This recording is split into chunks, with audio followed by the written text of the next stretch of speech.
Ladies and gentlemen, this is the 74th Miss Universe competition. This is Nell 2204 and don't forget to like and subscribe. Magandang araw Pilipinas! Ngayon pag-usapan natin ang bagong pasabog photoshoot ni Atisa Manalo na talaga namang gumulat sa buong sambayanan. Grabe, hindi na mapigilan ang excitement ng mga fans dahil ilang araw na lang ay lilipad na si Miss Universe Philippines 2025 Atisa Manalo patungong Thailand para lumaban sa Miss Universe 2025 competition. Pero bago siya bumahe, naglabas muna siya ng latest photoshoot na talaga namang pinag-uusapan online. Super hot, classy at empowered woman vibes.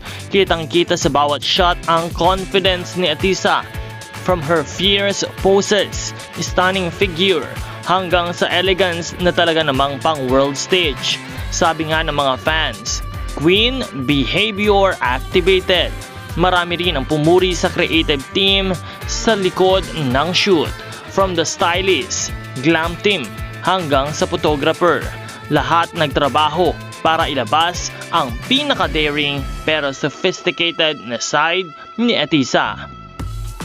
At kung titingnan mo nga naman, ibang-iba na nga si Atisa ngayon. She is more confident, matured, and ready to conquer the universe. Kaya abangan natin ang official send-off niya sa November 2, 2025 at sabay-sabay nating ipagdasal ang kanyang tagumpay sa Miss Universe stage.